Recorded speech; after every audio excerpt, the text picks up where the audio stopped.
A blind veteran, wanting to carry on his family legacy, hung a recently caught female thief from the rafters of his home. He then used a knife to slice open her clothes. Next he pulled out a tube filled with an unfamiliar liquid. Upon seeing this, the female thief was so frightened that she continuously pleaded for mercy.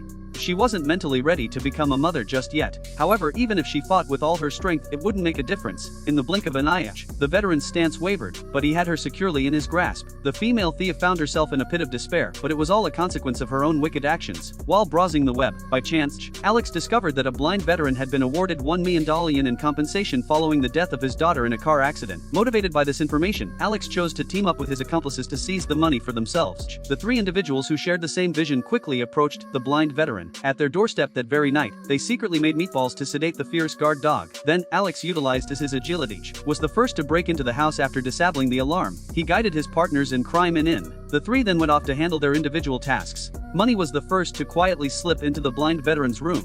He had mixed up a strong sedative spray. Who would have imagined that the moment he punctured the bottle with scissors and looked up, this blind man switches off the TV and prepares for bed, completely oblivious to the burglar watching him. Once the old man lies down, the thief carefully set the bottle down on. A large volume of toxic gas erupted all at once. The thief thought his plan was foolproof, but he didn't realize that the old man was actually the real killer. Then he met up with his two partners in crime. They believed the money was concealed behind the iron door. Despite the men using all their strength, they couldn't budge the door at all, so he decided to give a powerful tool a shot. He drew a 9mm Beretta, prepared to push his way inside. However, this led Jack to object, but the man could hear no further. With the sound of a gunshot, the steel door was open, but Jack wasn't willing to take that kind of risk. He left his two companions by themselves. But as soon as he walked away, the old man suddenly appeared in front of them. They were taken aback. The guys said they were just drunk and accidentally walked in, but the old man accidentally stepped on the lock on the floor. He cautiously probed it with his foot, and then he understood that the other man was deceptive. The elderly man didn't think twice about taking out the intruders.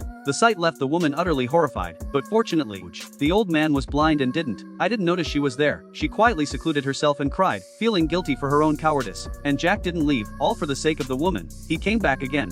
He ran into the old man right as he walked through the door, but luckily, he was quick on his feet, and the old man didn't see him. Then the old man installed new locks on the door and boarded up the broken window. While the trapped woman sent a text to Jack asking for help, Jack said he was in the house and shared his location, but just as they were about to meet up, and the old man showed up out of nowhere, and the woman flinched in fear. But the old man didn't notice the woman. Instead, he focused on checking his pension. He opened the safe and felt inside, making sure the money was still there. He left without a care in the world, but the woman had committed all his passwords to memory.